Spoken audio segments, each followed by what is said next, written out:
Oxon 3 Comunicación Natural. Toyota. Renfe. Nuevo Espacio Elite. San Miguel. Coca-Cola. Universidad de Oviedo. El Ayuntamiento de Gijón y el Gobierno del Principado de Asturias. Patrocinan la 38ª edición de la Semana Negra. Hola, buenas tardes. Muchas gracias por vuestra asistencia. Hoy vamos a hacer una presentación cruzada, o sea que vamos a ir muy rapiditos porque tendremos 15 minutos por cada libro.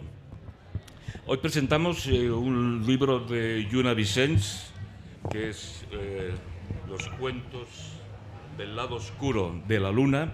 Lluna Vicens es una escritora que se mueve muy bien, digamos, en lo que se suele llamar la prosa poética.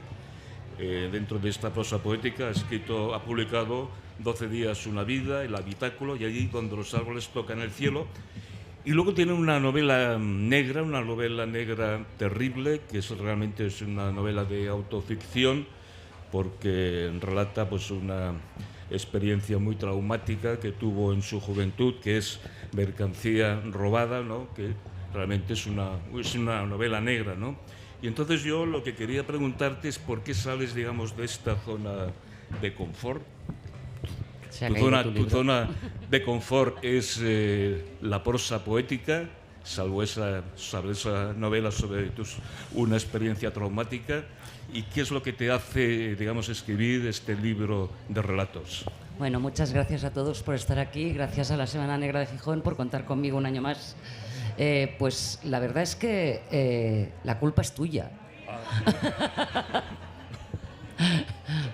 A ver, si hay que ser sinceros, la culpa es suya. No, porque es que lo escuché con una conversación que decía que las mujeres cuando escribimos no somos sangrientas.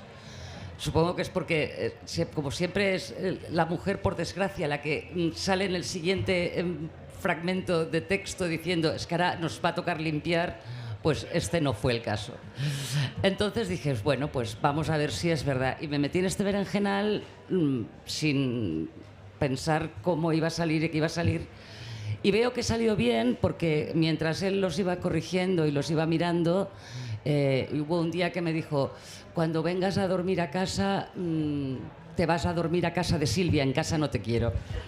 O sea que dan miedo, dan miedo.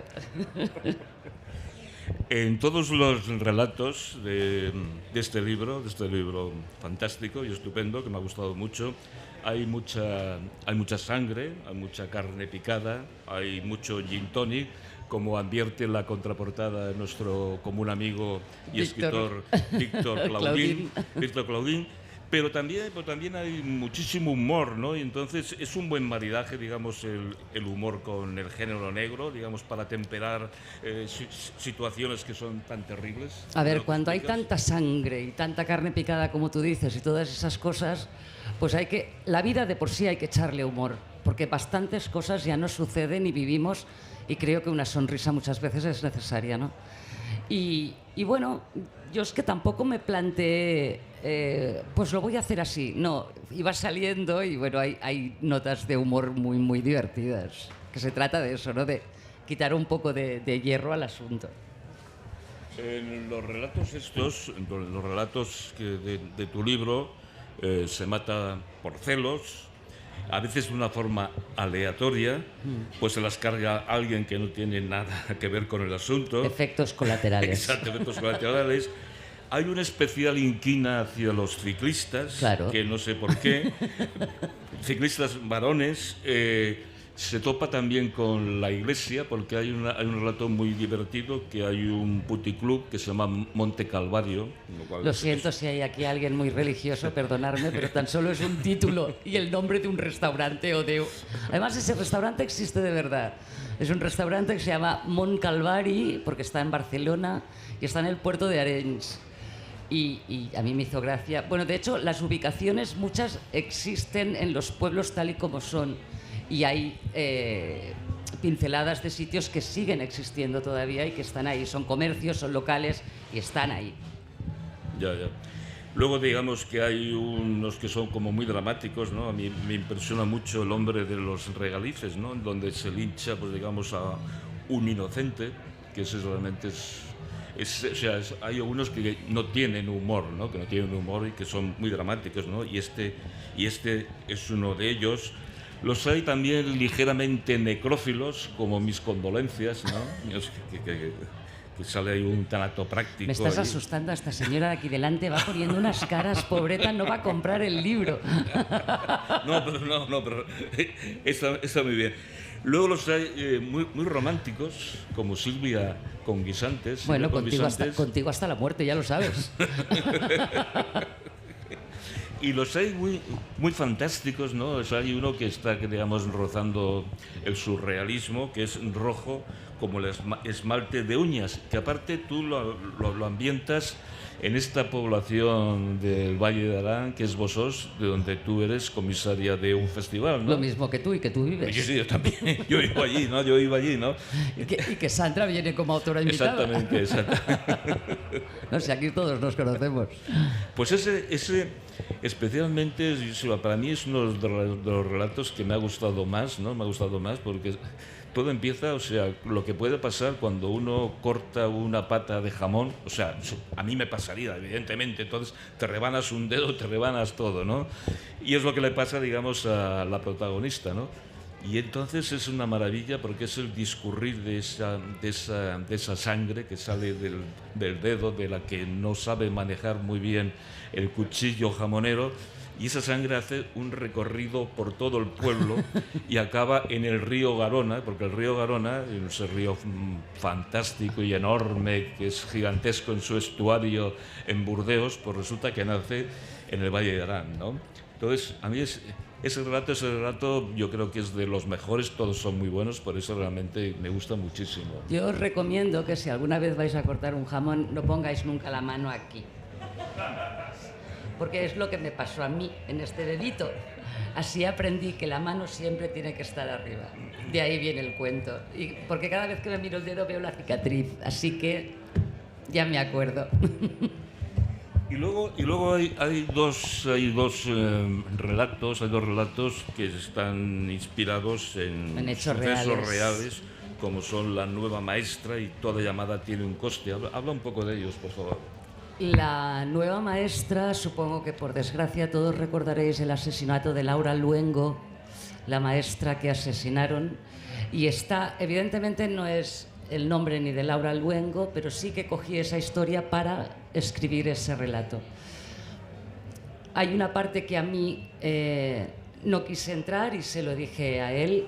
Aquí, aparte de este señor que veis aquí, que es escritor, que es José Luis Muñoz, que dentro de un rato os los presentaré, es mi maestro. Entonces, yo le dije, yo no puedo entrar al trapo a lo que Laura Luengo sufrió antes de morir.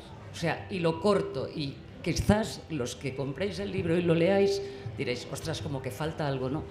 Pero yo creo que es que lo que le falta es la parte morbosa, que es la que vende, y a mí esa es la que no me interesa. Y por eso lo dejé ahí. Y el otro relato es Toda llamada tiene un coste, y es un hecho real que sucedió en el pueblo donde yo vivo en Canet de Mar, y es una venganza desmesurada que los asesinos dijeron que era por... ¿cómo es la palabra? Por salvar el honor de la familia.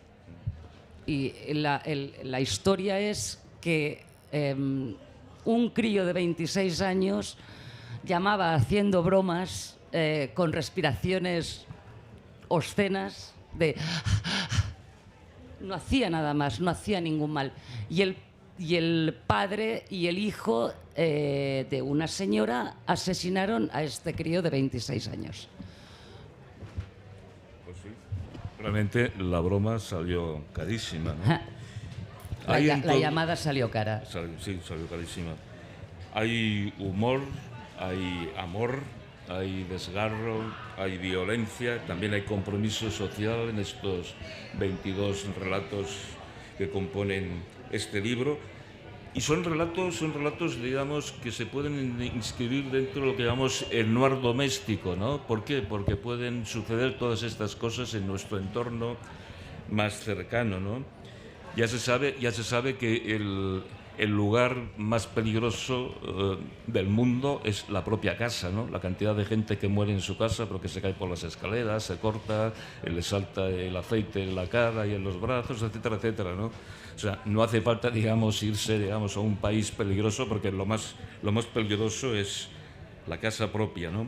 Y además de ser unas piezas literarias exquisitamente bien escritas, tiene también una característica común, y es que las mujeres pasan de ser víctimas a victimarias, lo cual es una cosa también que creo que hay que resaltar, ¿no? Porque rompes, digamos esta convención, ¿no? Esta convención de que siempre las mujeres son las víctimas y son los hombres, digamos, los que las apalean, los que las matan, los que las violan. No, en este caso siempre son las mujeres las que, digamos, son, digamos, las victimarias de los hombres. Es que está visto que como nosotras mismas no cambiemos la historia, no la vamos a cambiar. O sea que hay que empujar, de alguna manera hay que empujar. Pues muchísimas gracias, José Luis, por esta breve presentación. Y ahora voy a por ti. Ha sido una presentación acelerada. Bueno, pero hemos cumplido tiempo, ¿eh? Hemos cumplido los tiempos. Bueno, voy a hablaros de José Luis Muñoz. Él es crítico literario, cinematográfico, articulista y un montón de cosas que si consultáis la Wikipedia sale. Así que no quiero comerme el tiempo de él. Vamos a hablaros de una novela, Monrovia. ¿Por qué eliges Monrovia como escenario?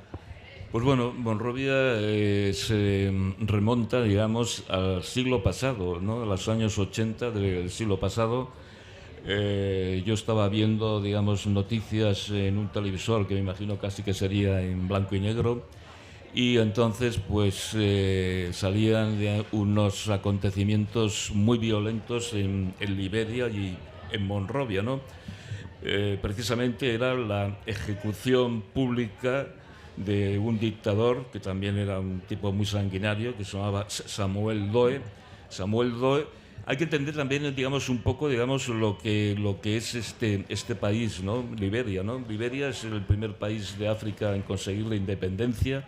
Es un país que, digamos, así como que los dos países de África fueron colonias, Liberia no fue colonia, pero estuvo dominado precisamente hasta que Samuel Doe dio este golpe de Estado, estuvo dominado, digamos, por los esclavos libertos de Estados Unidos. Si ustedes se fijan en la bandera de Liberia, es exactamente igual que la de Estados Unidos, pero con una estrella, ¿no? Entonces, es una cosa curiosa, bueno, forma parte de la condición humana, digamos, estos esclavos libertos que venían de Estados Unidos, que se establecieron en este país, en Liberia, pues constituyeron una nueva clase social dominante sobre los genuinos africanos que había en el territorio, ¿no? Que eran un montón de tribus con un montón de lenguas diversas, ¿no? Y entonces, precisamente, este personaje siniestro, Samuel Doe, pues dio un golpe de Estado para, digamos, pues con los africanos genuinos de Liberia, para derrocar a este gobierno que eran los herederos de los esclavos libertos. Evidentemente, todo lo que pasa en África es muy sangriento y muy siniestro, y al cabo de unos cuantos años, que esto fue lo que yo vi y esto fue lo que me motivó, digamos, para escribir esta novela Monrovia, Samuel Doe fue hecho prisionero por un guerrillero que se llamaba Prince Jones. Este guerrillero lo capturó en su palacio presidencial y lo estuvo arrastrando por las calles de Monrovia hasta matarlo, ¿no? Y una cosa curiosa, porque claro, estas imágenes ahora son muy difíciles de ver. Bueno, vimos también, por ejemplo, imágenes terribles, ¿no? Que fue el linchamiento de Gaddafi, ¿no? Y también el ahorcamiento de Saddam Hussein. Pero estas imágenes, digamos, me impactaron muchísimo, las tenía aquí en la cabeza, y eso, digamos, es el origen de por qué escribo la novela Monrovia.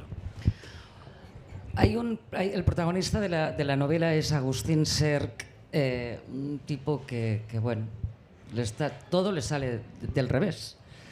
Entonces, las frustraciones a veces pueden llevarnos a tomar decisiones precipitadas, como embarcarnos en un barco, cuando no es una cosa que hayas hecho nunca. Sí, Exactamente, o sea, Agustín Ser, digamos, es un personaje, a ver, ya se ha producido en España la muerte de Franco, ya ha habido la transición. La transición, como todos ustedes saben, pues bueno, también fue, digamos, muy frustrante, sobre todo para los militantes de izquierda, de una izquierda más radical, que creían que iba a haber pues un cambio social importante y al final pues no lo hubo. Y entonces, digamos, Agustín Ser es un tipo que más o menos es anarquista, es escritor frustrado.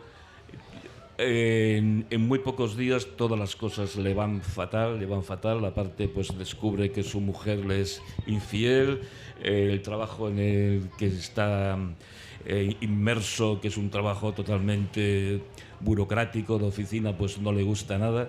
Y entonces se le aparece, digamos, como una especie de tentación, ¿no? Un marino en el barrio chino de Barcelona, que le dice, hombre, pues estamos buscando gente para enrolarse en un barco. Claro, él debería tomar nota que ese barco se llama Nostromo, ¿no? Porque también hay que decirlo, la novela Monrovia es un homenaje a Joseph Conrad y al corazón de las tinieblas, ¿no? Que es una de mis novelas preferidas, es una novela que la leí en la juventud. Yo siempre digo que tengo como 3 maestros literarios que me impulsaron a escribir historias, que eran Jack London, Robert Louis Stevenson y Joseph Conrad. Y curiosamente, últimamente, debe ser que, bueno, ya me hago mayor y tengo que hacer homenajes, ¿no? Y entonces, El viaje infinito es un homenaje a Robert Louis Stevenson, Yakutak, que está ambientada en Alaska, es un homenaje a Jack London, y esta es un homenaje a Joseph Conrad. Has dicho, ¿cuál es el ¿Qué? nombre del local? Lo acabamos de decir. Sí, coño. Pues da igual. La vida en el El corazón de las tinieblas, coño, el corazón de las tinieblas. El corazón de las tinieblas acabará siendo el negocio que pondrán en marcha Pablo Cienfuegos, que es este marinero que le va a comer la cabeza para enrolarlo en el Nostromo. Así que eso habrá que leerlo para ver lo que pasa. La vida en el Nostromo no es nada fácil, no es sencilla, ni por la tripulación, pero tampoco la convivencia es buena. No. Y me resultó curiosa una cosa, y es que están muy marcadas las diferentes clases entre la gente que convive en ese barco. Sí, entre la tripulación, digamos, que hay una clase social que no se roza, digamos, con la tripulación. La tripulación es muy variopinta, ¿no? Parece que hay rusos, ucranianos, hay filipinos, hay de todo, ¿no? O sea, que es lo que pasa en estos barcos mercantes, ¿no? Y luego hay, digamos, el capitán y el contramaestre y el segundo oficial, que realmente no se mezclan con la tripulación, que está, pues eso, en el castillo de proa, están ahí a lo lejos, les ven las sombras, etcétera, etcétera. Entonces, claro, la novela tiene, digamos, 2 partes bien diferenciadas, ¿no? Hay una primera parte, que es casi la mitad de la novela, que es una novela de iniciación, ¿no? De iniciación, digamos, del personaje, ¿no? El personaje que madura precisamente cuando se enrola en ese barco y tiene lugar, digamos, pues una serie de aventuras. Y ocurre en ese barco, ocurre como también sucede en las cárceles, ¿no? Que el recién llegado pues se tiene que hacer respetar, ¿no? Se tiene que hacer respetar por los demás, ¿no? Entonces, pues claro, tiene que marcar distancias, tiene que incluso pues recurrir a la violencia precisamente con el más violento, que es exactamente también lo que ocurre, digamos, en los ambientes carcelarios y tan claustrofóbicos, ¿no? Sí, ya, porque el viaje es catastrófico, se enfrentan a una tormenta, bueno, una tempestad en el agua. El trabajo que tiene Agustín Ser tampoco es muy agradable, porque le toca limpiar unas vacas que pasan, se en principio parece que son unas vacas el transporte que lleva, pero después más adelante el lector se dará cuenta de que no, de que en ese barco hay algo más. Hay un contenedor misterioso. Pero es para eso tendréis que leeros el libro, si no, nosotros sí. no os lo vamos a contar. No, y lo que es curioso y resulta pues original, y gente que ha leído el libro pues lo valora mucho, es la descripción de la tempestad desde la bodega del barco, no desde arriba, que estás viendo unas olas monstruosas de 10, de 15 metros, sino desde la bodega, ¿no? Y cómo, digamos, nuestro protagonista pues resbala, se parte la cabeza, las vacas a las que tiene que cuidar, pues algunas de ellas mueren por los propios cuernos, etcétera, etcétera, ¿no? Entonces es una cosa curiosa. Yo no sé por qué decidí, digamos, contar la tempestad desde el fondo del barco, más que nada porque, claro, es que él va, digamos, en el fondo del barco, va en esa infecta bodega que hace un calor insoportable, un ruido horroroso, etcétera, etcétera, ¿no? Me resultó muy curioso el nombre de las vacas. ¿Seguisteis algún... Mira, Sandra, cómo se ríe. ¿Seguisteis alguna premisa para ponerle el nombre a las vacas? No, nada más el santoral, Mentiroso. el santoral y ya está. Y ya está, coño. Pablo Cienfuegos le va a hacer una oferta. Pablo Cienfuegos es el marinero que va a convencer a Agustín Serg para que se enrole en el Nostromus. Le va a hacer una oferta. Le cuenta algo para cuando lleguen a la capital de Liberia. Sí. Si el trayecto ya no ha sido fácil, llegar a la capital de Liberia va a ser un caos. Sí, claro, hay que tener en cuenta, bueno, pues eso, pues Liberia, pues como casi todos los países de África, y la capital Monrovia es totalmente caótico, sucio, conviven, digamos, los grandes rascacielos con las chozas, etcétera, etcétera. Y entonces, claro, hay una idea que tiene Pablo Cienfuegos que dice, porque claro, le dice el protagonista Agustín Serg, pero ¿cómo vas a abrir, digamos, un local de bebidas alcohólicas, ¿no? Bueno, y le dice una cosa, pues que es verdad. Que es verdad, ¿no? Que es verdad que la gente podrá ser miserable, no tener dinero, pero lo que hace precisamente para huir de esa miseria, de esa violencia que le rodea, pues se refugia precisamente en el alcohol, ¿no? Entonces, no tendrán dinero a lo mejor para comer, pero tienen dinero para beber, ¿no? Pero eso es jugar con las miserias de Sí, la claro, humanidad. sí, claro. Porque pero bueno, es un cínico. Pablo Cienfuegos ve la un salida y cínico. ve el negocio ahí. Tiene un compañero de viaje, Agustín Serg, que es Hugo el argentino. Hugo el Sí. argentino es un tipo con unos principios bastante militarizados, guerrilleros más que militarizados. Guerrillero. Cuando llegan a puerto, Hugo le dice a Agustín Serg, ¿estás seguro de querer meterte en ese negocio con Pablo Cienfuegos? Y le dice, bueno, no lo sé. Y Pablo le hace el ofrecimiento de, si no sale bien, búscame selva hacia adentro. Selva hacia adentro, exactamente. Pero entre ellos va a pasar algo. Sí, va a pasar algo porque, digamos, el protagonista se enamora de la mujer de él, de su amigo, ¿no? Y aparte va a pasar también que, digamos, Hugo el argentino, y desde aquí quiero agradecer los argentinismos, aunque a mí no me... En teoría no me cuesta mucho hablar y escribir en argentino, o sea, no sé por qué, pero tengo una facilidad para escribir Ni en en argentino ni en cubano. Ni en cubano, exactamente, ni en cubano. Pero, digamos, tuve, digamos, una colaboración extraordinaria de dos colegas a los que les quiero dar las gracias a otro lado del charco, que son Guillermo Orsi y Gustavo Abrevaya, ¿no? Que les envié los diálogos, hicieron algunas puntualizaciones, ¿no? Y bueno, este personaje es muy importante porque, digamos, es la otra cara exactamente opuesta de Pablo Cienfuegos. Es un idealista, o sea, que quiere redimir, digamos, a la raza humana, ¿no? Que quiere, digamos, hacer la revolución precisamente. Y bueno, pues las cosas, pues bueno, tropieza con la cruda realidad, ¿no? La cruda realidad es lo que siempre ha pasado en África, ¿no? África, pues bueno, África es víctima de, digamos, de una colonización occidental que lo único que ha hecho ha sido, digamos, explotar todos los recursos humanos. Lo único que ha hecho es favorecer que existan dictaduras, porque a través de esas dictaduras pues pueden explotar, digamos, todas las inmensas riquezas. Es una paradoja que África, que es el continente más rico, es donde, digamos, la gente vive de forma miserable, más miserable.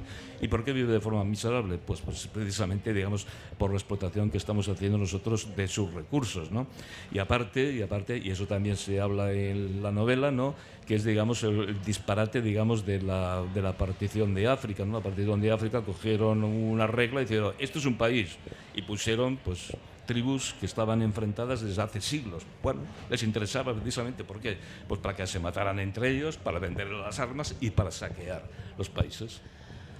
Una novela de aventuras, una novela de iniciación y de superación, una novela donde os llevará a Liberia, aunque no hayáis estado. ¿Qué pasará con Agustín Ser? ¿Podrá salir? ¿No podrá salir? Tendréis que leer la novela. Muchísimas gracias por acompañarnos. Muchas gracias. Oxon 3 Comunicación Natural. Toyota. Renfe. Nuevo espacio Elite. San Miguel. Coca-Cola. Universidad de Oviedo. El Ayuntamiento de Gijón y el Gobierno del Principado de Asturias. Patrocinan la 38ª edición de la Semana Negra.